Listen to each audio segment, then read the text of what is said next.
Perhatian kepada seluruh peserta webinar untuk dapat menyalakan kamera dan juga menggunakan background yang telah kami sediakan.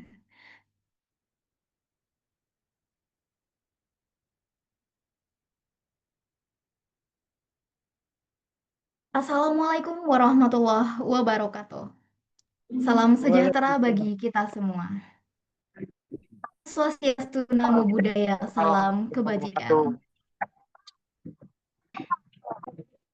Alhamdulillahirabbil alamin, puji syukur kita panjatkan atas kehadirat Tuhan Yang Maha Esa yang telah memberikan kita kesehatan dan kesempatan sehingga kita dapat hadir dalam acara webinar Mental Health Series 1 Kelurahan LPDP ITS tahun 2025. Bersama saya, Erin Nurul Fajriyah yang akan membantu acara kita pada siang hari ini. Yang kami hormati, Lurah LPDP ITS Bapak Insinyur Yedit Yonatan Eka Dharma STMS. Yang kami hormati, narasumber kita pada hari ini Ibu Rahel Gloria Natalia Abel SPSI, MPSI Psikolog. Serta hadirin peserta webinar yang berbahagia. Kita masuki acara selanjutnya, menyanyikan lagu Indonesia Raya.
Acara selanjutnya, sambutan dari Lurah LPDP ITS oleh Bapak Insinyur Yedit Yonatan Eka Dharma STMS.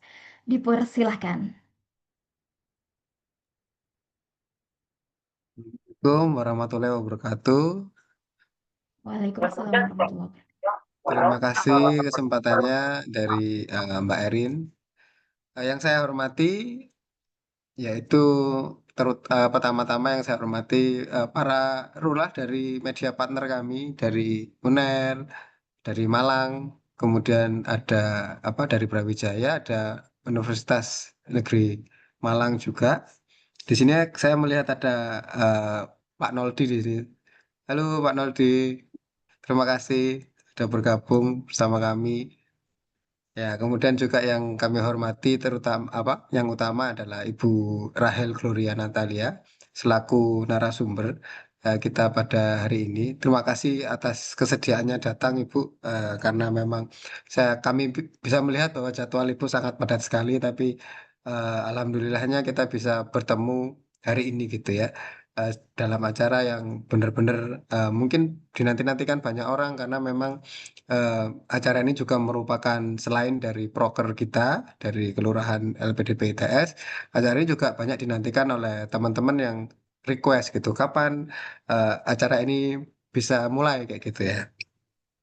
Jadi tema kita hari ini kita patut mengucap syukur ya kepada Tuhan Yang Maha Esa karena kita bisa ketemu di sini dalam keadaan yang mental kita masih terjaga dengan baik gitu ya. Eh, Acara hari ini kita ngambil tema gitu ya, menjaga kesehatan mental, terutama ada kaitannya dengan manajemen keuangan yang sehat. Jadi apa namanya, itu sangat penting sekali. Ini yang tema yang kita usung bersama-sama berdasarkan hasil dari teman-teman semuanya, apa brainstorming teman-teman semuanya sehingga tema ini muncul begitu. Jadi pada hari ini kita memang benar-benar beruntung sekali untuk mendapatkan ilmu dari Ibu Rahel. Jadi Ibu Rahel ini bukan hanya eh, apa namanya, seperti bukan hanya psikolog yang melayani em, melayani apa namanya, melayani pasien-pasien yang biasa gitu ya, tapi Ibu Rahel ini juga menangani pasien-pasien yang luar biasa. Maksudnya bagaimana? Maksudnya melayani juga para para pejabat dan lain sebagainya, sehingga insight dari Purahel ini pasti akan jadi pondasi yang kuat nanti untuk kesehatan mental kita. Jadi untuk menunjang juga kesuksesan studi kita. Jadi itu yang bisa saya sampaikan. Semoga kegiatan ini menjadi ruang belajar dan manfaat. Sekali lagi, saya ucapkan terima kasih kepada media partner kami, universitas-universitas yang ada di Malang dan Surabaya dan sekitarnya.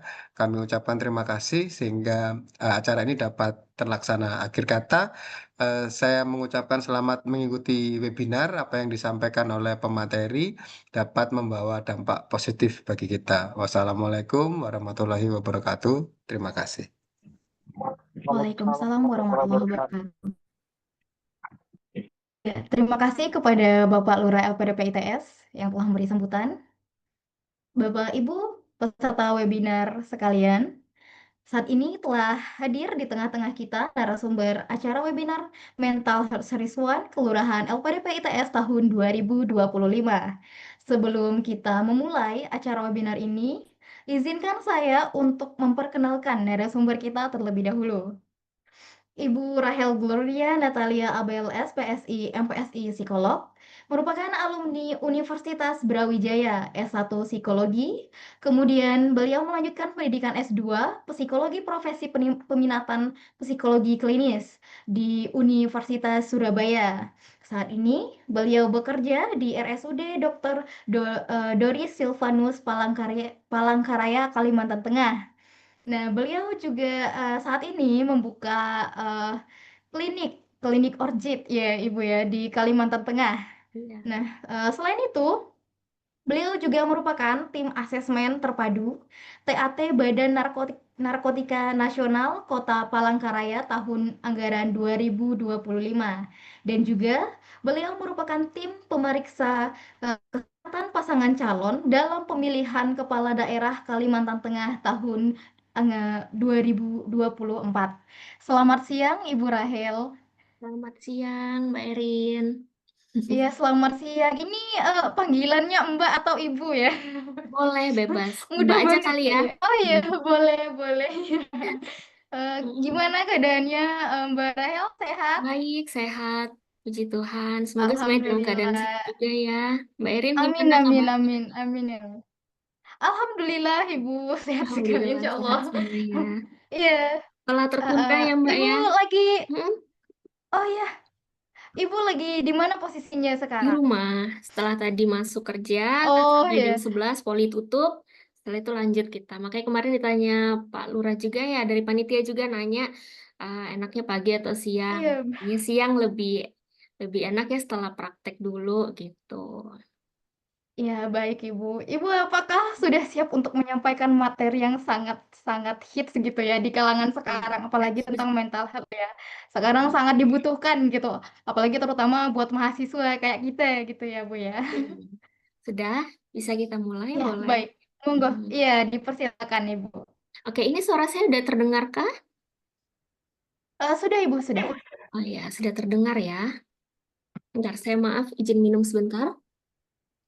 Ya, baik Ibu. Baik.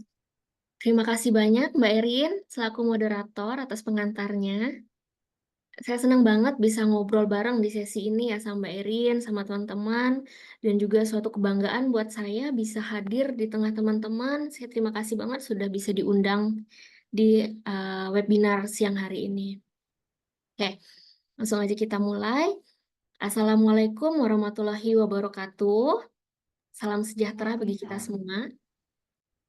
Selamat siang yang terhormat Bapak Lurah LPDP ITS, Bapak Insinyur Yedit Yonatan Eka Dharma, STMS, yang saya hormati Sekretaris Jenderal LPDP ITS, Bapak Fajri, serta yang saya hormati Bapak Ibu dan rekan-rekan webinar yang saya banggakan.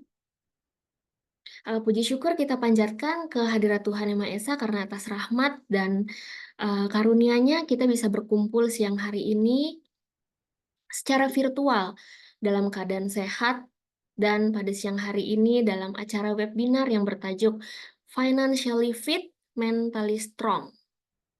Nah, webinar ini diselenggarakan sebagai bentuk kepedulian kita bersama terhadap kesejahteraan mental mahasiswa yang nggak bisa dilepaskan dari tantangan finansial dan tekanan hidup selama masa studi atau selama kehidupan sehari-harinya. Nah, eh, harapannya dari kegiatan ini bisa menjadi ruang refleksi, ruang edukasi, dan solusi nyata bagi kita semua dalam mengatur finansial dan menjaga kesehatan mental kita sehari-hari.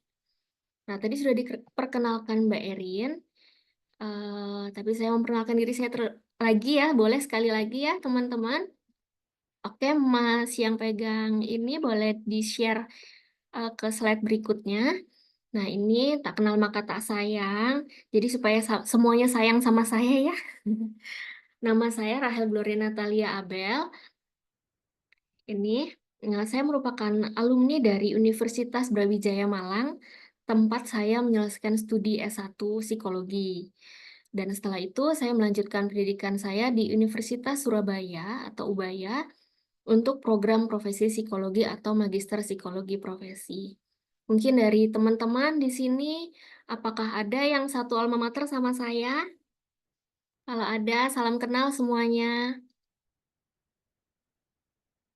Oke, jadi sekarang saat ini saya aktif bekerja sebagai psikolog klinis dan memiliki ketertarikan khusus pada isu kesehatan mental, memang Bapak Ibu. Jadi seperti kecemasan, depresi, loneliness, dan beberapa isu kesehatan mental lainnya. Nah, hari ini saya berkesempatan berbagi ilmu dan perspektif mengenai dua hal yang sangat penting, namun ternyata sering diabaikan, yaitu kesehatan mental dan pengelolaan finansial, khususnya dalam konteks ya kita kehidupan sebagai mahasiswa ya. Di sini kan banyak mahasiswa ya, masih ya. Oke, mungkin tanpa kita sadari teman-teman, kenapa sih kok ini nih dianggap penting? Mengapa penting kesehatan mental dan pengelolaan finansial? Nah, tanpa kita sadari, banyak dari kita itu sering merasa stres, cemas, bahkan depresi tanpa sadar bahwa salah satu penyebabnya itu bisa jadi karena adanya tekanan finansial. Nah, atau mungkin sebaliknya, kondisi mental yang tidak sehat itu berpengaruh pada cara kita mengelola finansial kita. Jadi dua hal ini itu bisa saling timbal balik gitu. Kesehatan mental yang tidak baik menyebabkan pengelolaan finansialnya buruk, atau karena pengelolaan finansial yang buruk ini tadi jadi bikin kita nggak sehat secara mental. Nah, hari ini itu kita akan belajar bagaimana sih kedua aspek ini saling berkaitan, serta strategi yang tepat untuk mengimbangi antara keduanya. Nah, bisa kita mulai dengan pemahaman dasar. Boleh ke slide berikutnya. Nah, sebelum kita, sebelumnya lagi, slide sebelumnya. Nah, ya, tujuan webinar kita. Yang tujuan, ya, oke. Nah, di sini Bapak Ibu, teman-teman, sebelum terlalu jauh kita masuk ke materi, Kita mau lihat dulu apa sih tujuan dari webinar ini. Nanti udah cuap-cuap berapa jam, terus kita nggak tahu nih tujuannya kita ngapain ikut webinar ini.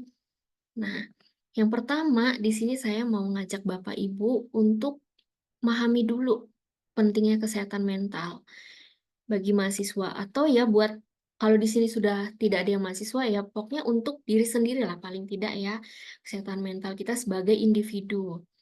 Nah, yang kedua, menjelaskan bagaimana kondisi psikologis itu bisa memengaruhi perilaku finansial. Nah, yang ketiga, memberikan tips praktis membangun kesehatan mental dan keuangan yang sehat. Dan yang keempat, membangun kesadaran bahwa pengelolaan uang itu bukan hanya soal angka, tapi juga soal emosi dan mindset. Oke, boleh lanjut ke slide berikutnya. Nah, sebelum itu, kita nih kesehatan mental. Kesehatan mental itu sebenarnya apa sih? Dari tadi kita ngomong kesehatan mental. Sebenarnya kesehatan mental sendiri itu apa? Emang sering kan akhir-akhir ini kita sering mendengar mental health. Aduh, aku kena mental nih gitu. Atau aduh aku nggak bisa diganggu dulu deh. Aku lagi nggak ini deh mental, lagi kena mental banget nih gitu. Atau aku lagi nggak sehat deh secara mental gitu. Tanpa sebenarnya kita tahu nggak sehat mental itu sebenarnya apa gitu. Nah, kesehatan mental itu menurut WHO adalah keadaan kesejahteraan mental di mana individu menyadari kemampuannya sendiri. Nah, dia dapat mengatasi tekanan hidup yang normal dan dapat bekerja secara produktif dan mampu memberikan kontribusi kepada komunitasnya. Nah, dengan kata lain, seseorang yang memiliki kesehatan mental yang baik itu bukan berarti tidak pernah mengalami masalah, tapi justru ia mampu mengelola stresnya, berfungsi dengan baik dalam kehidupan sehari-hari, dan menjalin hubungan yang positif dengan lingkungannya. Jadi bukan berarti kalau seseorang yang punya sehat mental, dia nggak punya masalah, itu enggak ya. Pasti semua orang punya masalah. Setuju ya? Entah itu masalah di pekerjaan, masalah di eh, perkuliahan, atau dalam hubungan dengan sesama, itu pasti setiap orang punya masalahnya masing-masing. Tapi bagaimana cara seseorang itu bisa mengelola kesehatan mentalnya sehingga dia bisa terlepas dari kesehatan mental yang buruk. Nah, itu. Nah, selanjutnya, kita lanjut ke slide selanjutnya. Nah, kesehatan mental ini itu untuk lebih jelasnya, kita sehat secara mental itu terbagi atas 3 aspek ini, Bapak, Ibu, teman-teman.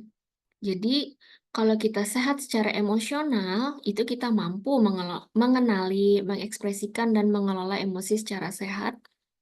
Nah, secara psikologis, dia memiliki pikiran yang rasional dan stabil, dan secara sosial, dia mampu menjalanin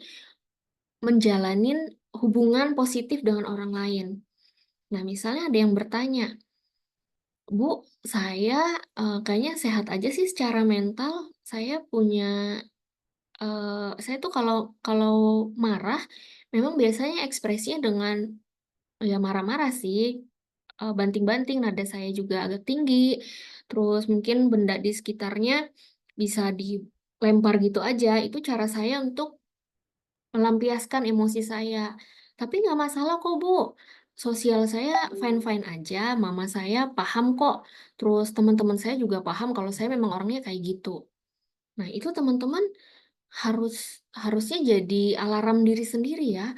Kalau orang udah marah, terus marahnya dengan melempar-lempar, dengan eh, emosi yang tidak stabil seperti itu apakah benar? Kalau teman-teman melihatnya hanya dari penilaian orang lain yang kayaknya tampaknya biasa-biasa aja, ternyata tapi belum tentu loh penilaian kita itu sesuai dengan orang.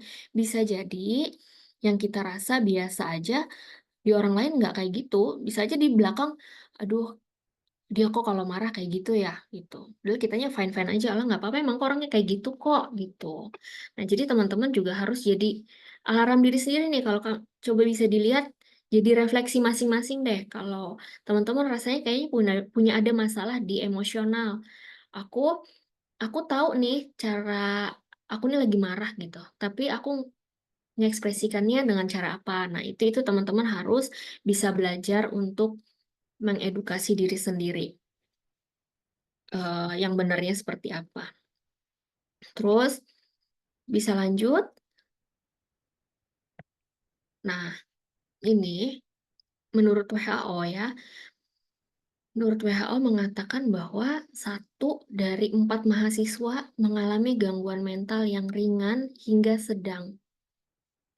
Jadi bayangin teman-teman, ternyata isu mental ini bukan hanya di Indonesia, tapi juga di dunia. Karena ini WHO yang mengeluarkan data ini gitu. Jadi ternyata isu mental ini tuh udah bukan hal-hal yang biasa aja. Ini memang sudah menyerang berbagai elemen masyarakat, baik yang muda, tua, miskin, menengah, kaya, semuanya udah bisa kena masalah kesehatan mental.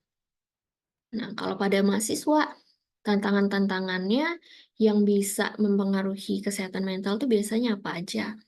Yang pertama bisa karena adanya tekanan akademik. Tekanan akademik itu yang seperti apa? Misalnya ada tugas yang menumpuk, terus deadline ketat, ujian, nilai skripsi misalnya, atau nilainya nggak sesuai. Padahal dulunya nilainya selalu oke, tapi pas kuliah kok nilainya jadi drop, itu suatu stresor sendiri, tantangan sendiri bagi seseorang. Nah, kemudian adanya kompetisi akademik yang dapat menyebabkan stres berat. Terus yang kedua, sosial. Nah, sosial di sini itu adalah tekanan sosial dan pergaulan. Jadi kebutuhan untuk diterima dalam lingkungan sosial. Misalnya tekanan dari teman sebaya hingga masalah percintaan yang bisa memicu kecemasan. Jadi memang kan masa kuliah ini entah itu S1, S2, S3, ya kalau misalnya dia masih single ya, misalnya itu dalam perkuliahannya dia mulai tertarik dengan lawan jenis itu. Nah, ternyata dalam perjalanannya punya banyak tekanan dalam hubungannya gitu. Nah, itu juga mengakibatkan eh, dia tidak bisa mengelola dengan baik nih tadi antara tekanan-tekanan yang ada di perkuliahan sama yang ada di hubungannya sehari-hari. Nah, itu juga menjadi salah satu tantangan. Nah, yang ketiga di sini adalah ekspektasi orang tua atau mungkin ekspektasi diri sendiri yang terlalu tinggi. Nah, harapan tinggi dari keluarga untuk berprestasi itu dapat menimbulkan beban psikologis, terlebih jika tidak sesuai dengan minat pribadi. Nah, saya harap di sini teman-teman sudah masuk kuliahnya dengan jurusan yang diminati oleh diri sendiri atau atas keinginan diri sendiri. Atau mungkin ada dari teman-teman Bapak Ibu di sini yang masuk kuliahnya ini karena tuntutan dari keluarga, dari orang tua, yang sebenarnya nggak mau di situ, tapi karena orang tua maksa nih, kalau nggak kamu nggak saya biayain ya, kalau kamu nggak ambil jurusan ini gitu misalnya ya, itu jadinya dia ya udah terpaksa lanjut aja lah daripada nggak kuliah gitu ya. Nah, itu saya mau sedikit cerita dulu. Jadi saya punya pasien ya teman-teman. Dia ini punya kesehatan mental juga. Dia punya isu kesehatan mental yang sampai saat ini dia masih rutin untuk konseling sama saya. Setiap bulan itu paling nggak dia ada sekali atau 2 kali. Bahkan kalau dia lagi stres banget dalam bulan itu dia bisa sampai 3 kali konseling. Nah, dia ini saat ini dia kuliah mengambil jurusan keperawatan. Nah, kuliah ini itu dia ambil atas dasar ekspektasi orang tuanya. Nah, kebetulan karena mamahnya itu adalah seorang perawat dan ayahnya juga seorang tenaga kesehatan. Jadi, kayak harapannya orang tua ini ke anak supaya anaknya ini ya udahlah kamu supaya kamu bisa langsung kerja gitu setelah setelah lulus, jadinya disuruh ambil keperawatan. Nah, ternyata dalam perjalanan perkuliahannya, dia nggak sanggup dengan kuliahnya itu. Dia mulai nggak sanggup itu setelah praktek. Jadi dalam keperawatan dia kan ada praktek ya, praktek misalnya nyuntik diri sendiri, terus atau dia dapat gantian disuntik oleh temannya untuk cari misalnya untuk supaya nanti bisa inilah infus gitu, misalnya pasang infus gitu. Jadi ternyata dia nggak sanggup, dia nggak berani jarum suntik, dia nggak berani juga dengan darah. Jadinya dia setelah praktek itu dia stres banget, dia selalu takut. Besok ini aku akan menghadapi apa lagi nih? Besok ini aku akan melihat darah yang kayak gimana, besok aku akan dimarahi pasien yang kayak gimana gitu. Dia selalu ada ketakutan setiap harinya. Jadi nggak pernah tenang gitu tidur malamnya. Nah, akhirnya berdampak pada kuliahnya nilainya turun kan tadi ya. Dan akhirnya ya dia nggak bisa melanjutkan studinya lagi di keperawatan. Ya dengan dalih ya kesehatan mental itu tadi yang perlu diperhatikan. Jadi, oke, waktu itu saya bawa konsul orang tuanya sama dia juga. Kita ya udah deh, sekarang kamu maunya kayak gimana? Akhirnya dia baru bisa terus terang kalau aku nih sebenarnya nggak bisa, nggak mau nih di jurusan ini gitu. Tapi karena orang tuaku ekspektasinya kayak gini, jadi aku terpaksa daripada aku nggak dikuliahin gitu katanya. Jadi ya udahlah, demi kesehatan mental anaknya, orang tuanya juga ngalah, nurunin egonya. Yuk dia ditanya mau jurusan apa. Akhirnya dia ngambil bahasa Inggris. Karena emang itu diminat dia untuk pelajaran apa, ambil jurusan bahasa Inggris saat itu gitu. Akhirnya setelah dia ambil jurusan itu, ya dia lebih enjoy, lebih bisa menikmati perkuliahannya, dia bisa mengerjakan tugas-tugasnya dengan baik, bisa mencapai nilai yang baik juga. Terus dia juga sudah nggak ada ketakutan setiap hari itu harus berhadapan dengan kecemasan-kecemasan yang belum dia akan hadapi gitu loh. Jadi ya, yaitu saya harap di sini teman-teman bisa lebih asertif mengemukakan apa keinginan teman-teman supaya nanti ke depannya teman-teman nggak ada kerugian itu. Karena ini kan kalau balik ke cerita tadi udah rugi biaya, rugi waktu, tapi nggak rugi dengan kesehatan mental sih ya. Jadi ya ada tetap ada plus minusnya gitu. Terus selanjutnya tantangan yang dihadapi adalah perubahan lingkungan. Perubahan lingkungan ini contohnya misalnya mahasiswa rantau yang harus beradaptasi dengan lingkungan baru, jauh dari rumah dan mengatur hidup sendiri yang bisa menimbulkan rasa kesepian. Nah, contohnya kayak dulu nih saya kuliah, saya tuh SMP teman-teman, saya sudah dikirim orang tua saya tinggal di asrama di Malang. Saya kan aslinya Kalimantan ya. Saya tinggal di Malang, kalau teman-teman tahu SMP saya itu Koryesu. Nah, itu saya harus tinggal di asrama gitu. Nah, di situ saya kayak culture shock aja gitu dari yang saya biasanya di rumah, semua serba-serba diurusin, terus pindah ke kota lain, saya harus ngurus diri saya sendiri. Nah, itu juga berlaku ketika saya eh, kuliah gitu. Dari yang awalnya saya kan akhirnya orang tua bolak-balik ya dampingin di Malang gitu. Nah, setelah mendampingi di Malang, saya mulai terbiasa pas sudah kuliahnya ya. Jadi saya emang dari SMP, SMA, kuliah S1 di Malang. Nah, setelah itu, setelah lulus dari Malang, saya lanjut lagi tuh ke Surabaya. Nah, di Surabaya itu saya tambah culture shock lagi karena di Malang eh ininya biaya semua kan serba lebih murah ya dibanding di Surabaya menurut saya. Jadi pas di Malang tuh kan saya masih tinggal di rumah juga. Nah itu temen saya nggak pernah mikir yang namanya beras habis atau apa segala macam. Makan pokoknya tinggal beli apa segala macam. Nah kalau misalnya di Surabaya ini ya mulai mulai tinggal benar-benar di kos sendiri tanpa ada keluarga atau orang tua gitu. Jadi itu ternyata bisa menjadi stresor baru juga atau yang bisa kita kenal dengan istilah homesick ya. Pasti mahasiswa sering dong rasain homesick. Dikit-dikit pokoknya kangen rumah, dikit-dikit nangis denger lagu galau dikit, terus jadinya nangis, sedih gitu. Jadi itu juga salah satu faktor yang membuat kesehatan mental mahasiswa bisa jadinya buruk gitu. Terus ya ini yang terakhir, yang penting kita highlight untuk hari ini terkait juga dengan terkait juga dengan topik kita hari ini, yaitu eh, tantangannya adalah kondisi ekonomi dan tekanan finansial. Nah, keterbatasan finansial atau ketergantungan pada orang tua ini bisa menjadi sumber stres tersendiri. Nah, kenapa kok bisa ya? Dari 4 mahasiswa ada 1 yang mengalami gangguan mental ringan hingga sedang. Nah, itu bisa jadi karena banyak mahasiswa itu yang nggak mencari bantuan. Jadi mereka merasa bahwa, oh ya nggak apa-apa deh, aku sanggup aja kok, nggak apa-apa nangis sendirian di kosan. Yang penting orang nggak tahu, yang penting aku nggak di stigma macem-macem. Soalnya aku malu nih kalau misalnya harus ke psikolog, harus ke psikiater gitu. Nanti dikiranya gila, nanti dikiranya punya penyakit apa gitu. Padahal no ya, nggak sama sekali.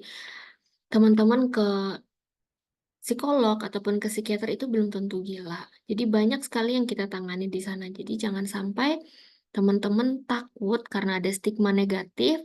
Jadi teman-teman membiarkan diri teman-teman sendiri terjatuh dalam isu mental yang buruk.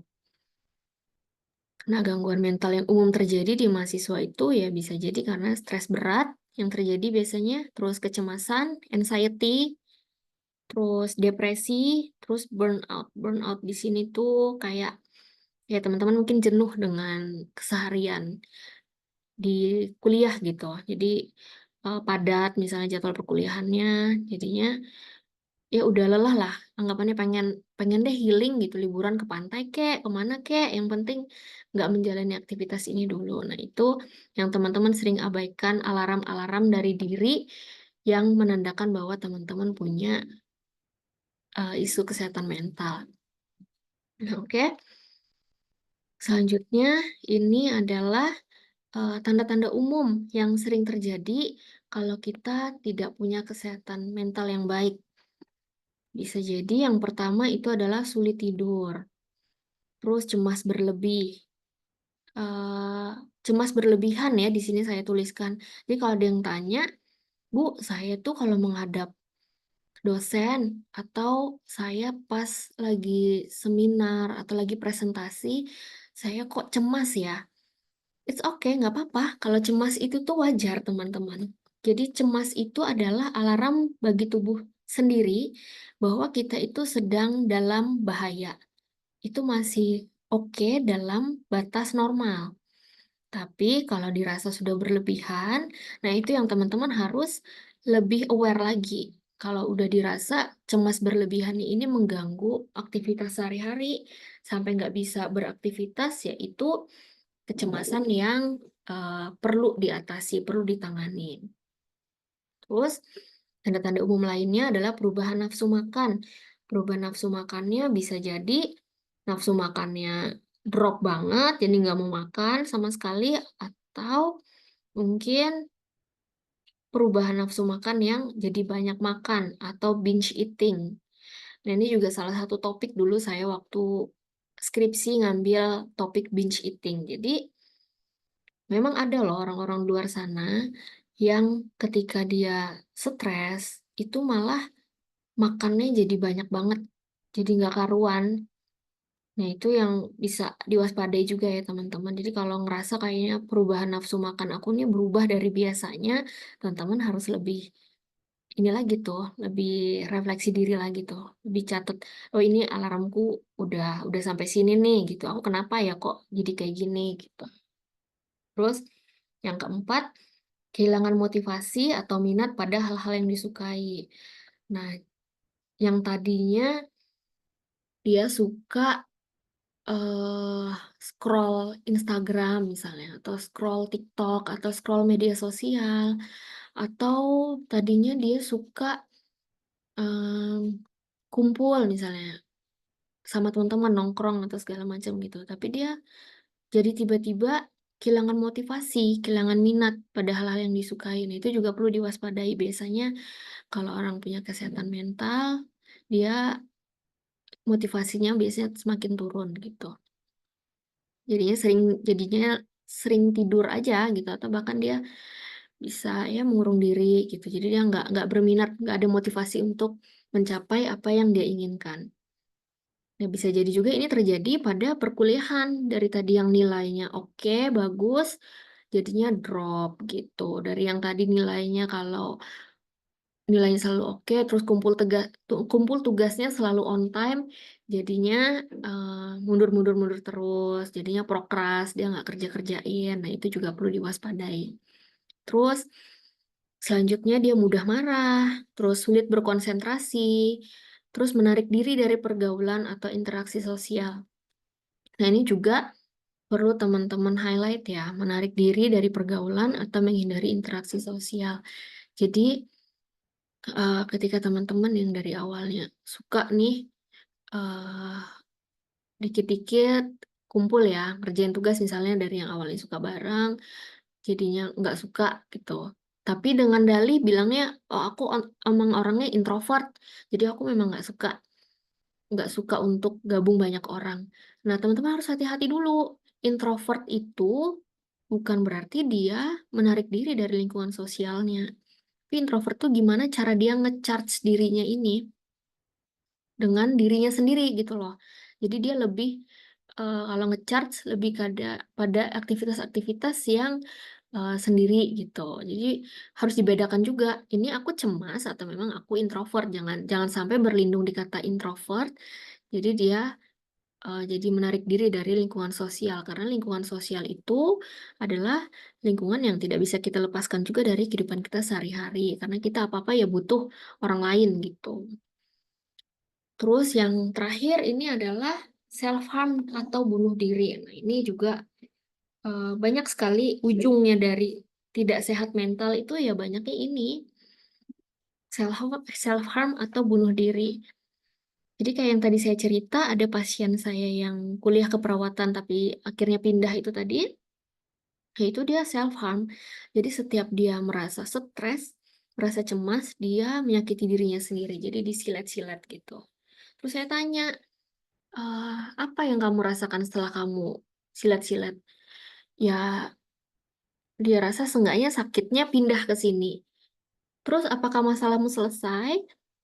Ya dia bilang enggak juga. Cuman ya rasa sakitnya jadi pindah ke tadi yang awalnya di pikiran, di hati, jadi pindah ke tangan katanya. Nah itu, tapi itu hati-hati juga, jadi karena ya itu tidak dibenarkan ya teman-teman ya, tidak dinormalisasikan. Jadi jangan sampai kita itu dikuasai oleh masalah kita, karena kitalah yang lebih hebat gitu loh dari masalah itu. Jadi ya ayo kita berjuanglah untuk bisa melewati masalah seberat apapun yang kamu hadapi, jangan sampai kamu merugikan dirimu sendiri. Nah, terus selanjutnya, slide selanjutnya. Nah, ini adalah eh, finansial sebagai pemicu stres. Nah, tadi kan kita highlight ya, tekanan yang dihadapi mahasiswa, dihadapi seseorang yang menyebabkan isu kesehatan mental. Nah, itu adalah finansial. Nah, kok bisa finansial ini sebagai pemicu stres? Nah, memang kondisi finansial ini merupakan salah satu sumber tekanan terbesar bagi mahasiswa karena ketika kebutuhan finansial tidak terpenuhi dengan baik, ini bisa memicu kecemasan, stres kronis, hingga gangguan mental lainnya. Nah, contohnya yang pertama, faktor-faktor finansial yang memicu stres pada mahasiswa. Yang pertama ada biaya hidup yang meningkat. Nah, biaya hidup yang meningkat ini, mahasiswa harus menanggung berbagai pengeluaran harian seperti makan, biaya kos atau sewa tempat tinggal, transportasi, pulsa, kebutuhan pribadi, hingga biaya tugas dan praktikum.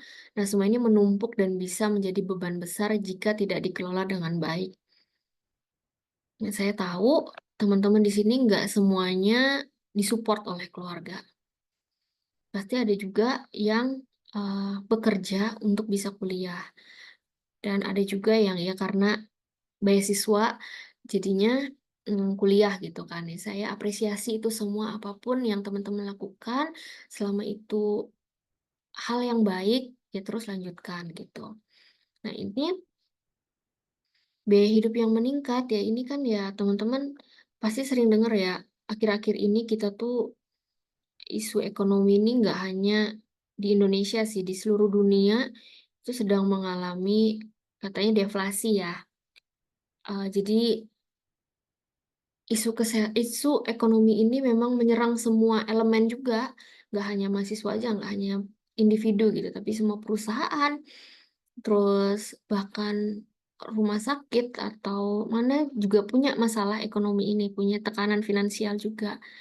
Ya itu karena ya memang kebutuhan kita semakin meningkat, tapi eh, income yang kita dapatkan ya segitu-segitu aja gitu loh. Jadi teman-teman ya harus bisa gimana caranya mengelola uang yang sudah diterima dengan sebaik mungkin agar kebutuhan kita itu terpenuhi setiap harinya.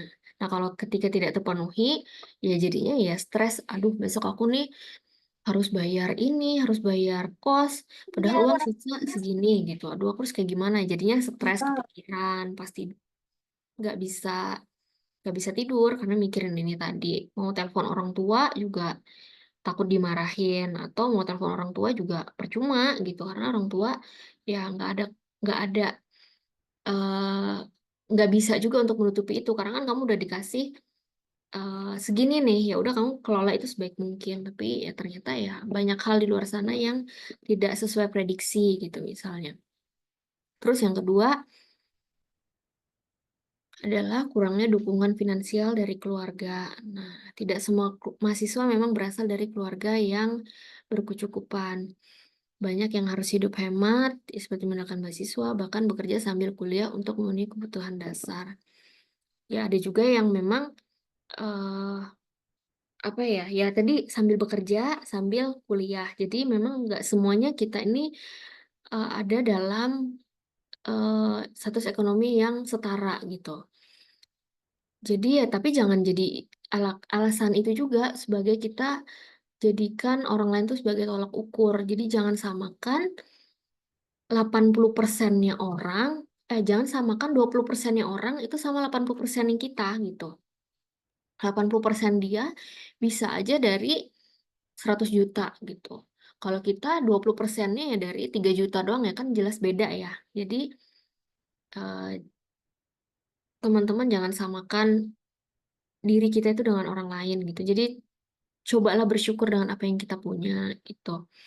Nah, itu tadi kalau misalnya keluarga tidak mendukung secara finansial, yaitu bisa menyebabkan faktor stres pada mahasiswa. Terus yang selanjutnya, nah yang ketiga ini fenomena FOMO, fear of missing out. Ini tren lagi ini ya, lagi bahasa zaman now banget nih Gen Z, FOMO. FOMO itu apa sih? Itu adalah gaya hidup konsumtif akibat tekanan sosial, sering membuat mahasiswa mengeluarkan uang untuk hal-hal yang sebenarnya tidak perlu. Jadi, saking takutnya nih, teman-teman yang lain udah pakai misalnya iPhone gitu. Terus, eh, takut banget nih beda sendiri gitu kan. Takut ketinggalan tren gitu. Akhirnya maksa, maksa harus punya itu juga, punya iPhone juga. Entah caranya nyicil, entah caranya eh, apa ngutang atau kayak gimana, yang penting harus bisa sesuai dengan teman-teman, setara dengan teman-teman. Atau mungkin karena takut nggak diakuin sebagai teman, nggak dimasukin dalam eh, gengnya misalnya gitu ya. Jadinya dia terpaksa harus menaikkan gaya hidupnya seperti nongkrong mewah, terus ikut traveling. Jadi temannya misalnya nggak ada kuliah nih selama berapa hari, yuk ke Bali yuk gitu. Karena takut nih tadi nanti nggak bisa update bareng, foto bareng teman-teman, jadinya maksa. Ya udah ya ikut gitu. Padahal ya eh, keuangannya nggak ada untuk pengeluaran lebih ke sana gitu. Jadi akibatnya pengeluarannya bisa membengkak dan menimbulkan stres keuangan. Dan yang terakhir ini hutang mahasiswa. Jadi banyak sekali mahasiswa yang mulai terjebak dengan utang konsumtif, seperti pinjaman online, kredit tanpa pengawasan, bahkan cicilan barang elektronik seperti yang tadi saya bilang kayak iPhone, akhirnya nyicil. Gitu. Nah, ini dapat memicu siklus stres berkepanjangan karena tagihan yang terus menumpuk. Ini saya nggak bilang kalau kita cicil itu nggak baik, enggak ya. Selama cicilan itu bisa kita atasi gitu. Jadi kita mencicil sesuatu itu kan tentu kita punya plan ke depannya. Oh, aku nyicil sebulan 200.000 penghasilanku setiap bulan misalnya ada di 5 juta. Mungkin aku bisa sisihkan itu 200.000 untuk cicilan. Jadi masih ada lah kayak kita tuh bisa mengalokasikan dana itu sesuai dengan tempatnya gitu. Jadi nggak stres juga ketika nanti udah ngutang pakai paylater, terus nanti pas bayar bingung karena nggak ada uangnya gitu. Nah itu tadi harus diperhatikan. Ya terus juga paylater itu teman-teman menjebak juga. Kita di awalnya misalnya ya ikut Shopee paylater sebulan kita lihat nih, oh cicilannya kita pakai yang 12 bulan deh. Sebulan cicilannya 100.000. Oh masih oke nih, nggak apa-apa. Terus sama Shopee dinaikin lagi tuh limitnya. Oh naikin lagi nih, orangnya pinter nih bayarnya rutin terus. Oh, naikin limit. Oh ada nih tambahan lagi limitnya. Terus tambah lagi, ngutang lagi untuk 12 kali cicilan lagi. Terus bulan depan nambah kan jadi cicilannya jadi 2 kali lipat gitu misalnya. Terus tanpa kita sadari ternyata perilaku itu tuh berulang-ulang terus sampai akhirnya tagihan Shopee-nya dari yang awalnya 100 jadi sekarang setiap bulan 800.000 gitu misalnya. Nah, sedangkan uang kita tiap bulan adanya 3 juta. Nah, gimana itu stresnya harus bayar cicilan 800 tapi dengan penghasilan yang tetap segitu-segitu aja gitu. Padahal itu juga harus dibagi untuk keperluan lainnya. Nah, ini yang terakhir itu adalah terlibat judi online. Nah, terlibat judi online ini penting banget ya. Ini kenapa kok saya sendirikan? Karena teman-teman, judi online ini memang jadi momok ya di Indonesia, bahkan di dunia loh saya bilang. Jadi judi online ini memang sangat jahat menurut saya.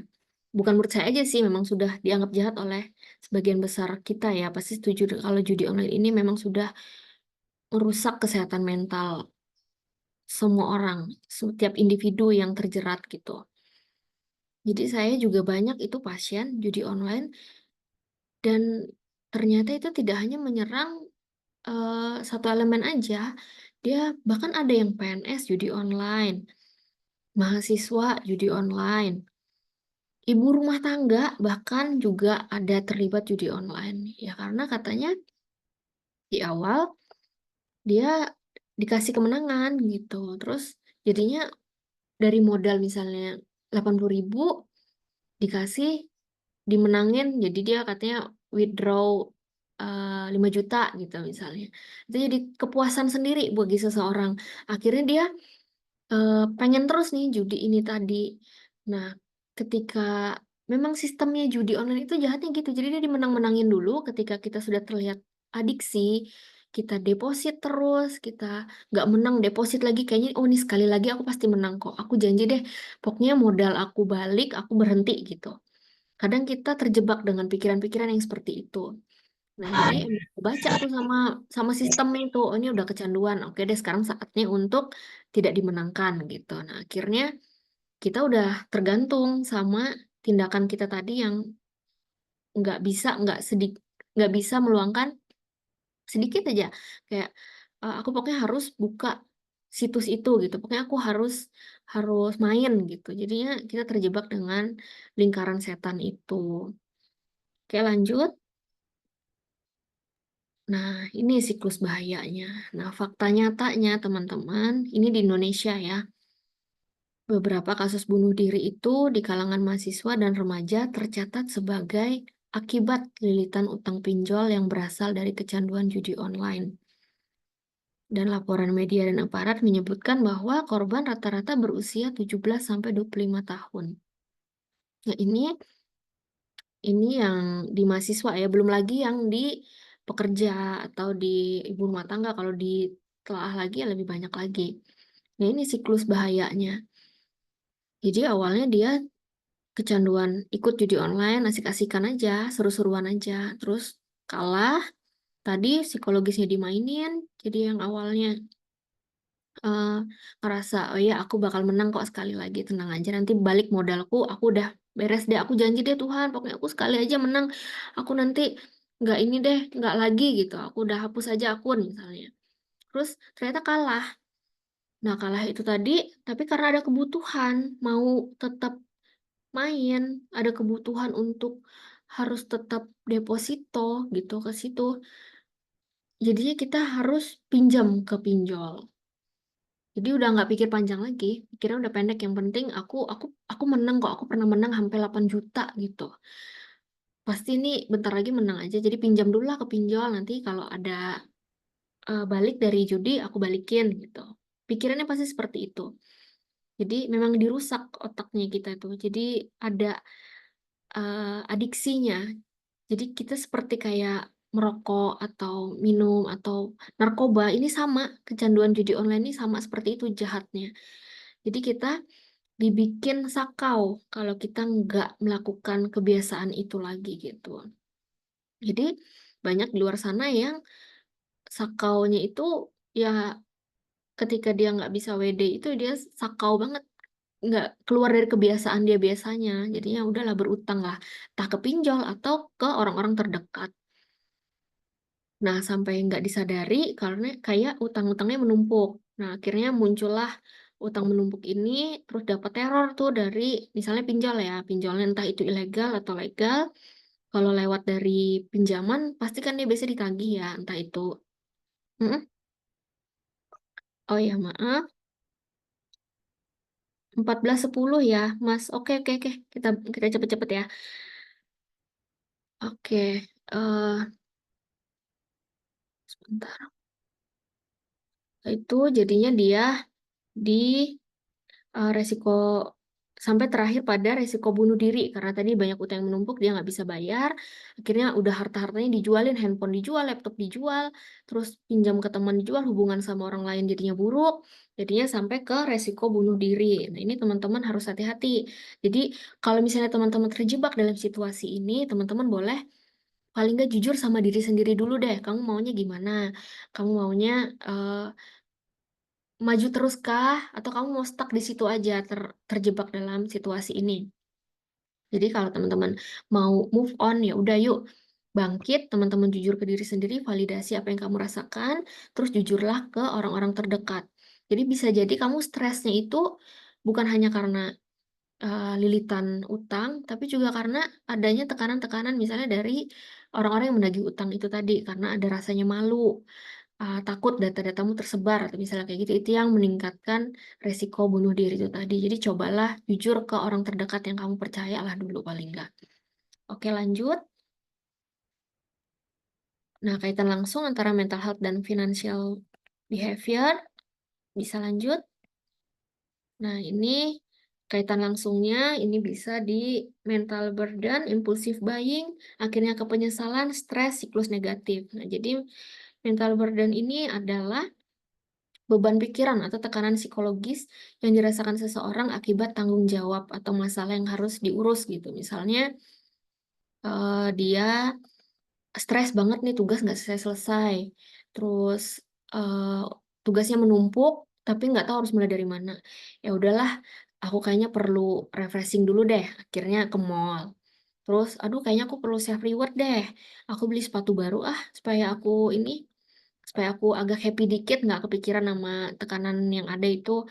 Ya udah akhirnya belilah itu sepatu, terus akhirnya nanti sampai rumah nyesal. Misalnya kenapa? Aduh, kenapa kok aku tadi beli itu ya? Kan uangnya kan untuk bayar kos. Kok aku jadi beli itu? Jadinya nyesal, terus akhirnya stres. Stresnya ya karena nggak ada karena kebutuhan tadi nggak terpenuhi dan takut dimarahi oleh orang tua misalnya kalau minta lagi. Nah, terus alih-alih menyembuhkan stres itu, karena stresnya menumpuk, terulang lagi lah itu. Tekanan kan muncul lagi tuh kan ya. Jadi dia ngulang lagi kebiasaan untuk, ya udahlah aku supaya nggak stres aku belanja lagi aja deh gitu. Jadi itu negatif, siklusnya berulang terus nih. Mental burden sampai ke siklus negatif, muncul lagi ke mental burden, ke siklus negatif lagi. Jadi ketidakstabilan emosi ini menyebabkan keputusan keuangan buruk dan sebaliknya perencanaan keuangan yang baik itu dapat memberikan rasa aman. dan meningkatkan well-being seseorang. Oke, lanjut. Nah, gimana sih cara kita mengatur keuangan dan kesadaran penuh? Jadi kita bisa disebut dengan mindful money. Di sini kita harus self-awareness, mengenali pola emosi sebelum mengambil keputusan finansial. Yang kedua, buat anggaran berdasarkan kebutuhan dan bukan keinginan. Terapkan prinsip delay gratification. Dan yang terakhir, gunakan teknik journaling keuangan. Jadi yang dicatat bukan hanya angka, tapi juga emosi saat bertransaksi. Next. Nah, ini self-awareness tadi, mengatur dengan kesadaran penuh. Self-awareness itu apa? Itu adalah mengenali pola emosi sebelum mengambil keputusan finansial. Nah, kemampuan ini untuk memahami diri sendiri, termasuk pikiran, perasaan, perilaku, dan bagaimana perasaan dan tindakan itu mempengaruhi orang lain. Jadi teman-teman, kalau misalnya terjebak dalam suatu situasi, misalnya lagi belanja, awalnya dibajetin 100 nih belanja, terus sampai di TKP, totalnya ada baju lucu gitu. Budgetku tadi kan 100 ya. Teman-teman coba deh sadari dulu gitu, kenali dulu emosimu. Ini aku benar-benar butuh atau ini enggak gitu. Teman-teman bisa step back dulu, mundur dulu deh. Pikirin dulu, atau kalau memang nggak dirasa sangat penting, coba tunggu seminggu. Itu ada teorinya juga sih katanya ya. Kalau kita mau beli sesuatu, kalau itu nggak penting-penting banget, coba tunggu seminggu. Kalau seminggu setelahnya masih kepikiran, masih dirasa, oh kayaknya aku emang perlu deh ini untuk aku kuliah gitu. Nah itu boleh teman-teman beli gitu. Tapi kalau misalnya itu baru aja ini langsung mau beli, terus seminggu nggak kepikiran, ya itu artinya teman-teman impulsif gitu. Terus next. Nah, ini tadi perlu bikin anggaran apa yang kamu butuhkan, atau ini hanya keinginan kamu, atau ini benar-benar kebutuhan yang kamu harus miliki itu. Next, boleh. Nah, terus mengatur keuangan dengan kesadaran penuh. Ini bisa diterapkan nih. Yang tadi saya bilang delay gratification. Boleh nundanya seminggu, boleh nundanya sebulan, atau mungkin setahun gitu. Kalau misalnya handphone aku nih masih bagus sih, cuman iPhone 16 udah keluar nih, beli nggak ya gitu. Terus jangan berlindung di kata-kata self reward nih, dikit-dikit sekarang kita self reward. Tadi aku udah cuci piring 100 gitu, atau aku udah nyapu rumah seharian, aku udah ngerjain tugasku, aku self reward gitu. Jadi kadang-kadang kita tuh berlindung di kata dikit-dikit self reward, padahal itu yang sebenarnya bikin kita eh, keuangannya jadi berantakan karena dikit-dikit self reward itu tadi ya. Self reward tuh bisa banyak bentuk sih, bisa beli barang, bisa beli kopi gitu misalnya. Atau macam-macam self reward yang dibutuhkan teman, atau mungkin self rewardnya healing. Nanti seminggu sekali kemana tanpa disadari keuangannya membengkak. Oke, next. Nah, ini boleh nggak sih memangnya self reward? Boleh. Self reward itu nggak dilarang. Kalau teman-teman rasa memang itu diperlukan demi kesehatan mental itu oke. Tapi ingat, kalau sesuatu yang berlebihan itu tidak baik. Jadi, kalau teman-teman mau self reward ya coba batasi budgetnya dulu, terus ya bergaya sesuai isi dompet. Bersyukurlah dengan apa yang kita punya. Terus lakukan self reward yang sederhana, nggak mesti healing ke luar negeri kayak orang, nggak mesti beli barang mewah, tapi lakukanlah mungkin ya cukup sekedar self rewardnya ngeliat pemandangan di pagi hari gitu, itu udah self reward buat sebagian orang. Jadi bisa dimulai dari hal yang terkecil dulu. Terus tunda reward beberapa hari, siapa tahu jadi lupa, dan coba diingat-ingat lagi, dicatat tuh tadi, makanya saya bilang tadi perlu untuk journaling, bukan hanya angka. Jadi ingat cicilan dan utang yang harus dilunasi terlebih dahulu. Nah, kalau itu udah terpenuhi, baru boleh kita kasih self reward gitu. Next. Oke, nih yang terakhir ini gunakan teknik journaling keuangan. Nah, bukan hanya catat angka, tapi juga emosi saat bertransaksi. Nah, teman-teman, di sini tuh kita perlu sekali untuk memvalidasi perasaan kita. Jadi, teknik journaling ini, itu teman-teman kayak first aid-nya psikologi. First aid-nya seorang psikolog lah. Kalau di dunia kesehatan, misalnya di suster, dokter, mungkin first aid-nya bisa dengan betadine gitu ya. Kalau jatuh, first aid-nya betadine, terus plester gitu. Nah, kalau di psikologi, kita bantu dengan teknik journaling. Nah, dengan teknik journaling ini, itu simpelnya dengan kita menulis. Kita menulis dengan kesadaran penuh. Jadi kita memberi waktu diri kita sendiri untuk diri kita sendiri juga. Jadi kita tahu, oh tadi aku keluar uang segini, aku seneng gak sih beli ini? Oke. Nah dengan catatan-catatan ini, kita jadi bisa lihat, oh bengkaknya pengeluaran kita tuh di sini loh. Oh berarti ini yang bisa aku kurangi. Terus oh tadi ternyata aku beli ini biasa aja malah nyesel. Jadi oh berarti ini bisa jadi catatan kalau next aku mau beli sesuatu lagi, aku harus ini dulu, ini benar-benar kebutuhanku atau enggak ya? Apa ini cuman karena pengen seneng-seneng doang di awal, tapi nantinya jadi stres gitu. Nah, itu teman-teman bisa bantu dengan teknik journaling. Oke, next. Nah, ini strategi membangun kesehatan mental. Kenali dulu batas diri, jadi nggak perlu sempurna. Jadi sadari bahwa gagal, lambat, atau istirahat itu adalah bagian yang normal, teman-teman. Itu dari bagian normal dari proses belajar dan hidup. Jadi jangan terus membandingkan diri dengan pencapaian yang dicapai oleh orang lain gitu. Jadi kenali batas diri, bersyukurlah dengan apa yang kita punya sekarang karena bisa jadi apa yang kamu miliki saat ini itu adalah apa yang diinginkan oleh orang lain. Terus yang kedua, lakukan self-care secara teratur. Nah, ini bisa dilakukan dengan sederhana, misalnya dengan nonton film favorit, nggak mesti di bioskop, di handphone aja sekarang udah banyak kok ya, aplikasi-aplikasi nonton yang bisa mungkin membantu kita untuk refresh sejenak. Terus ya tadi bisa dengan menulis jurnal perasaan. Terus merawat tubuh boleh dengan luluran sendiri kalau yang cewek ya misalnya. Terus kalau yang cowok mungkin ada yang dengan mancing yang murah ya gitu. Mancing atau melakukan sesuatu yang tidak harus mahal. Itu self care-nya. Bisa juga dengan berolahraga. Dan tidur yang cukup pun itu juga adalah salah satu bentuk kita sudah melakukan self care. Terus yang selanjutnya bangun jaringan sosial yang suportif. Nah, ini cari lingkungan yang bisa menerima kita tanpa menghakimi. Nah, hindari hubungan yang membuat kamu merasa rendah diri atau merasa tidak cukup baik. Jadi ketika kita merasa di situ kamu dituntut untuk harus memenuhi ekspektasi orang lain, ya sadarilah kalau itu bukan levelmu gitu. Jadi ya harus tahu batasan diri. Jadi kalau memang dia baik, jadi saya percaya kalau seseorang yang baik akan membawa kita ke arah yang lebih baik juga. Jadi teman-teman dalam memilih pasangan, dalam memilih teman juga harus hati-hati. Ketika itu membawa kita ke arah yang lebih baik, berarti boleh kita lanjutkan. Tapi kalau menjerumuskan kita ke arah yang itu tidak baik, ya teman-teman boleh step back lagi, mundur aja lagi, carilah yang tempat yang terbaik buatmu gitu. Terus yang keempat, konsultasi dan psikolog konselor. Ini bisa teman-teman kalau merasa tadi beban ya, ada beban berat yang nggak bisa diselesaikan sendiri, nggak bisa diselesaikan oleh teman dekat, boleh kok, kamu nggak akan dijudge kok teman-teman.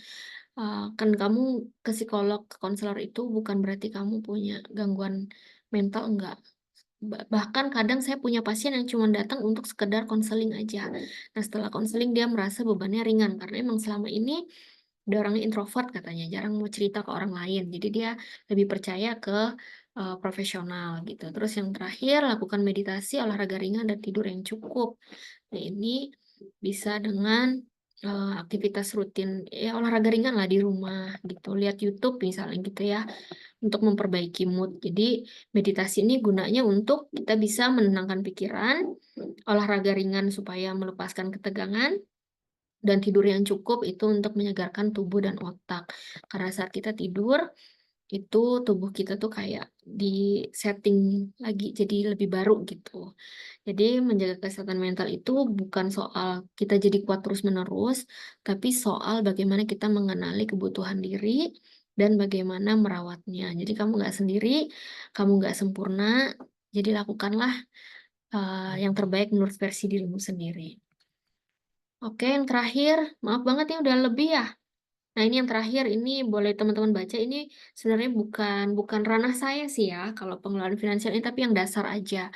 Jadi pengelolaan finansial itu menurut katanya ahli finansial itu ya, coba gunakan sistem 50-30, 50 kebutuhan, 30 keinginan, dan 20 kalau ada tabungan dan investasi. Tapi kalau dari dari tabunganmu tuh aja kamu udah kayaknya udah mentok banget, ya udah nggak apa-apa, yang penting kebutuhanmu terpenuhi terlebih dahulu, jangan sampai keinginanmu yang terpenuhi dibanding kebutuhan. Terus manfaatkan beasiswa, ini saya apresiasi teman-teman yang award di LPDP-nya ya, yang mendapatkan beasiswa itu posisimu itu diinginkan oleh banyak orang gitu. Jadi bersyukurlah. Jadi apa ya, manfaatkan itu sebagai hal yang membawa kita dalam mencapai kebaikan seterusnya gitu. Nah, jadi bisa dimanfaatkan dan baik. Terus hindari utang konsumtif seperti tadi pinjaman online, terus paylater dan lain-lain, dan cari penghasilan tambahan dari pekerjaan paruh waktu dan usaha kecil. Itu sih. Jadi bisa teman-teman tambah penghasilannya kalau dirasa kurang cukup, ya tadi bisa mulai dari hal kecil untuk menambah penghasilan. Oke, itu aja materinya dari saya. Oke, gimana tadi Mas? Ini next ini. Oke, thank you. Ini sekian dari saya presentasinya. Saya kembalikan ke panitia. Iya, terima kasih Bu Rahel. Luar biasa sekali ya. Materinya itu sangat mengena gitu Oh, nah. apalagi di kalangan muda-mudi sekarang gitu ya. Dengan kehidupan yang penuh tuntutan dan juga tingginya konsumtif gitu. Kadang juga benar-benar menguras tenaga gitu untuk berpikir bagaimana cara mengelola uang dengan baik gitu ya Ibu. Nah, untuk selanjutnya kita akan buka sesi tanya jawab, teman-teman. Mungkin kita akan melakukan sesi tanya jawab selama 10 menit. Untuk teman-teman yang ingin bertanya, boleh raise hand dan boleh open kamera dan juga mikrofonnya.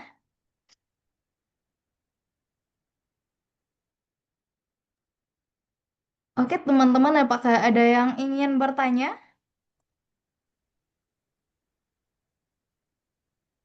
Oke, ada Kak Alfian Firman. Oke, silakan Kak Alfian. Baik, selamat siang, Bu Rahel Selamat dan teman-teman siang. semuanya. Izin bertanya nih, misalkan kita kan sebagai mahasiswa ya, sebagai mahasiswa itu kadang-kadang kita juga ingin mempersiapkan untuk apa ya bekal kita mencari kerja gitu, memiliki skill dan kompetensi yang cukup. Nah biasanya itu kan sekarang banyak ya kayak training-training atau training kompetensi atau sertifikasi gitulah yang bertebaran di internet. Nah tapi untuk mengikutinya kan ada sejumlah dana atau biaya yang kita harus keluarkan yang cukup lumayan juga ya bagi mahasiswa gitu. Nah, kalau boleh minta tips nih, misalkan kita ingin mengikuti kayak gitu tuh berapa persen sih yang bisa kita spending untuk hal semacam itu? Karena nanti kalau kita terlalu jor-joran ibaratnya kita mempersiapkan itu ikut training ini dan itu segala macam, nanti itu malah malah menguras dompet lah katakanlah seperti itu. Nah itu idealnya tuh berapa persen sih yang bisa kita sisihkan untuk hal semacam itu? Karena hal itu kan penting ya untuk membangun kompetensi. Nah itu masuknya ke yang berapa persen tadi mungkin Bu. Terima kasih. Oke, kita tampung dulu atau mau langsung saya jawab, Mbak Erin? Boleh langsung dijawab, Ibu? Oke, oke. Makasih Mas Alfian atas pertanyaannya ya. Nah, tadi Mas Alfian bilang di sini, sekarang Mas Alfian kalau boleh tahu statusnya sebagai mahasiswa S1, S2 atau bagaimana, S3? S2 Bu. S2 ya. Di mana Mas kalau boleh tahu? Di ITS Bu. Di ITS. Oh iya, udah berkeluarga kah Mas Alfian? Sudah juga Bu. Oh, sudah berkeluarga. Nah, itu. Tadi pertanyaannya adalah sebagai mahasiswa gimana ya kan harus mempersiapkan bekal nanti ketika sudah lulus mencari kerja. Nah, perlu sertifikasi dengan sejumlah dana. Berapa persen yang dibutuhkan untuk kebutuhan. Nah, ini perlu Mas Alfiannya ini dulu pilah-pilah dulu. Ini selama ini pendapatannya dapatnya dari apa nih? Apakah kuliah sambil bekerja atau bagaimana? Full dari beasiswa Bu. Full dari beasiswa ya. Ya. Full dari beasiswa. Oke. Setahu saya, maaf kalau koreksi ya Mbak Rin kalau salah. Ini LPDP ini apakah di BI sampai ke BI Hidup kah atau bagaimana? Biaya hidup juga, Ibu. Biaya hidup juga ya. Oke, berarti Mas Alfian kan eh, harus membagi dari beasiswa ini untuk biaya hidup, untuk biaya kuliah, dan untuk kebutuhan anak istri di rumah ya. Nah, itu masuknya tadi ke slide ini yang di boleh nggak teman-teman tadi yang pegang screen-nya boleh share?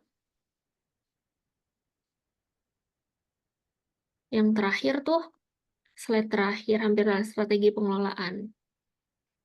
Jadi di situ ada gunakan sistem 50-30-20. Nah, kan saat ini kebutuhan Mas Alfian tadi sebagai mahasiswa dan sebagai bapak ya, sebagai suami juga. Nah, di situ penghasilan memang dari beasiswa semua. Nah, ini Mas Alfian harus tahu dulu nih, eh, yang sertifikasi ini masuknya ke kebutuhan atau itu nanti setelah itu berupa keinginan atau itu merupakan investasi jangka panjang gitu. Jadi itu perlu Mas Alfian sendiri yang mengetahui ini nih masuk ke mana gitu. Jadi kalau misalnya dirasa, oh aku masih kuliahnya masih 2 tahun lagi, terus kebutuhanku dengan yang ada sekarang ini aku gak cukup nih kalau misalnya aku nabung buat sertifikasi itu dulu. Jadi mungkin bisa difokuskan untuk biaya hidup dulu, terus nanti keinginannya setelah jalan 1 tahun baru bisa di-spare masuk ke keinginan atau ke investasi. Nah, saya bisa masukkan juga itu ke investasi ya, Mas Alfian. Karena kenapa? Itu kan jangka panjang ya. Investasi di sini bukan hanya dalam bentuk uang gitu. Itu kan juga sesuatu yang investasi dalam dunia pendidikan yang dibutuhkan untuk kedepannya gitu. Jadi ya, Mas Alfian tergantung dari dirimu sendiri lagi. Uang itu kira-kira menurutmu untuk saat ini itu masuk ke kebutuhan, keinginan atau investasi, dan bisa aja setelah 2-3 bulan kemudian itu akan berubah dari yang awalnya jadi dari kebutuhan menjadi investasi gitu. Tapi yang perlu jadi catatan juga dari teman saya yang share ya masalah finansial, dia bilang memang kita itu harus dipaksa menabung. Karena kalau tidak menabung, ya uangnya jadi nggak jelas kemana gitu loh. Jadi memang kita mau nggak mau tuh tabungan itu jangan sampai dari sisa uang ditabung gitu katanya. Jadi sebisa mungkin dari uang yang ada dialokasikan untuk tabungan itu berapa, sisanya baru digunakan untuk kebutuhan. Jadi ya harus disesuaikan lagi dengan gaya hidupnya karena sekarang kan tidak bekerja eh, hanya dari apa beasiswa. Jadi ya gaya hidupnya dari yang awalnya sudah tinggi dari penghasilan pekerjaan ya berarti harus diturunin lagi supaya bisa menabung gitu. Apakah bisa diterima jawabannya Mas Alfian? Ya Bu, terima kasih banyak Bu Rahel. Ya, Terima kasih Bu. sama-sama. Semoga terjawab ya. Oke. Oke, terima kasih Bu Rahel, atas, sesi webinarnya hari ini. Mungkin kita cukupkan dulu untuk, sesi webinarnya. Kepada peserta atau teman-teman yang ingin, bertanya terkait, mental health dan, yang berkaitan dengan hal itu bisa, di-chat di kolom chat yang kita sediakan, nanti akan kita sampaikan ke Ibu Rahelnya. Nah, untuk selanjutnya itu kita, akan ada penyerahan, sertifikat, seminar secara virtual yang akan diserahkan, oleh Lurah LPDP ITS, diwakilkan oleh Bapak Lurah, Insinyur, Yedit Yonatan Eka Dharma ST, MPS. Kami silakan, operator boleh untuk share screen sertifikatnya? Oke. Oke, Pak Lurah, apakah hadir Pak Lurah? Iya, boleh, teman-teman Ya, siap-siap. operator? Iya, saya hitung ya Bapak Ibu, untuk foto bersama. 1, 2, 3. Oke, sekali lagi, eee, 1, 2, 3. Iya, sekali lagi kami ucapkan, terima kasih banyak kepada narasumber kita, Ibu Rahel Gloria Natalia yang telah memberikan banyak sekali insight ya Ibu, dan sangat-sangat berguna gitu untuk apalagi untuk kalangan Gen Z sekarang Heeh, terima kasih. dan mengatasi apa eh, em, mengatasi gejala mental yang sekarang apalagi banyak sekali kasus-kasus mahasiswa yang terlilit judi online begitu Ibu. Sekali lagi kami ucapkan terima kasih kepada Ibu Rahel dan juga Bapak Lurah LPDP ITS. Eh, Oke teman-teman peserta webinar semuanya, pada sesi terakhir ini kita akan melakukan dokumentasi kepada teman-teman semua untuk dapat on cam dan menggunakan background yang telah disediakan oleh panitia. Mohon izin MC, mohon maaf nih. Mhm. Iya, iya, iya Bapak. Iya, ya, ya mohon izin, nggih, mohon izin. Apa namanya? Saya request nih, kan ada kolom chat ada yang bertanya. Menurut saya ini esensial banget. Jadi boleh nggak kita minta waktu sedikit lagi untuk jawab yang di kolom chat aja ini, satu aja. Oh Izin iya, MC, apakah dipersilahkan? iya boleh. Bisa Ya, ya, Bu Rahel, masih waktu masih bagaimana oke Ibu kan? Bu Rahel? Apakah masih Heeh, bisa ya, ya. menjawab pertanyaan dari di chat? Ya, Bentar saya cek dulu.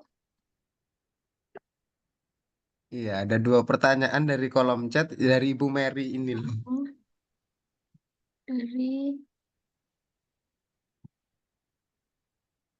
Oke, pertanyaannya, Mungkin bisa dijawab singkat aja gitu gimana? ntar saya ini, ntar ya gimana cara bukanya? Oke, saya, ini ada pertanyaan yang mana nih? Yang Ari atau yang mana?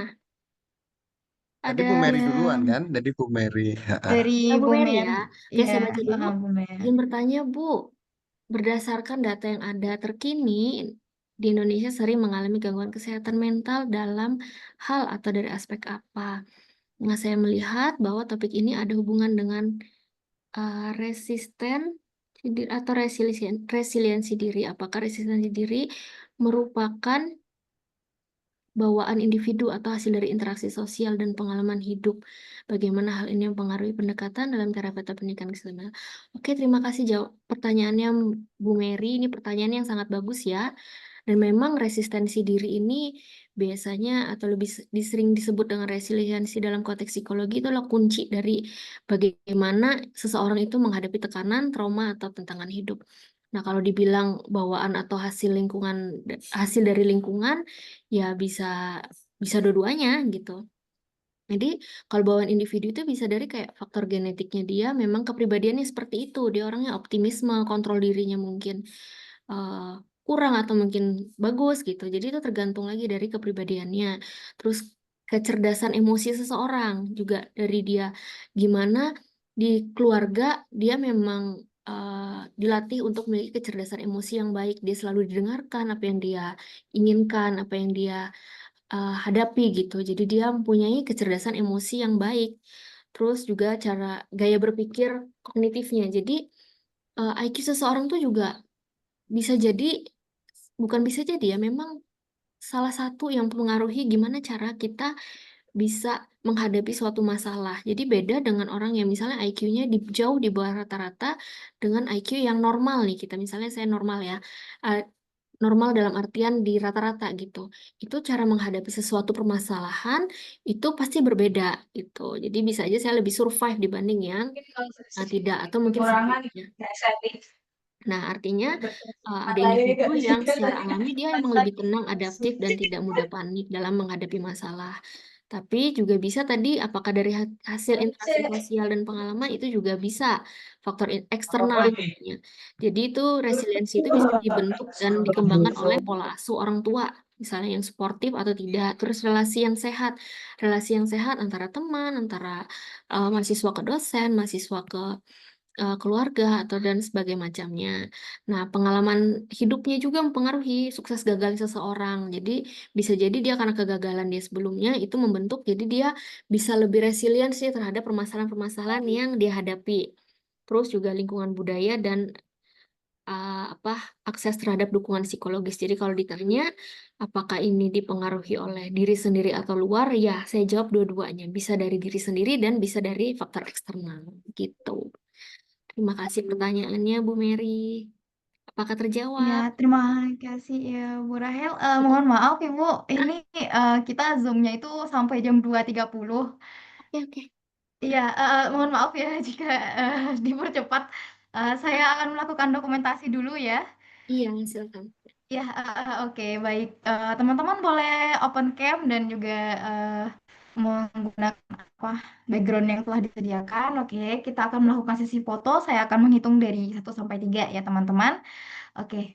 Operatornya udah siap kah? Udah ya, oke. Oke, saya hitung ya. 1, 2, 3. Oke, 1 kali lagi boleh foto bebas ya teman-teman. 1, 2, 3. Oke, 1 kali lagi. 1, 2, 3. Oke, sekali lagi saya ucapkan terima kasih banyak kepada Ibu Rahel sebagai teman kita pada hari ini. Saya selaku moderator dan juga pemandu acara kita pada hari ini mohon maaf jika terdapat kesalahan dalam penyampaian ataupun kekilapan. Saya mewakili teman-teman panitia juga. Mohon maaf atas jika terdapat kesalahan selama acara berlangsung. Saya tutup dengan wassalamualaikum warahmatullahi wabarakatuh. Waalaikumsalam Waalaikumsalam warahmatullahi wabarakatuh. Waalaikumsalam Oke. wabarakatuh.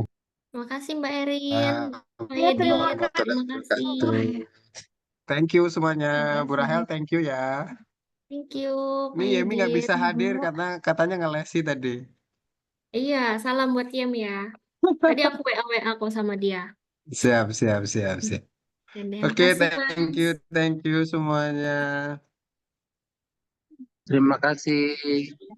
Terima kasih Si teman-teman. Mas Noldi, Ya. makasih. Terima kasih Kelurahan ITS. Thank you, thank you.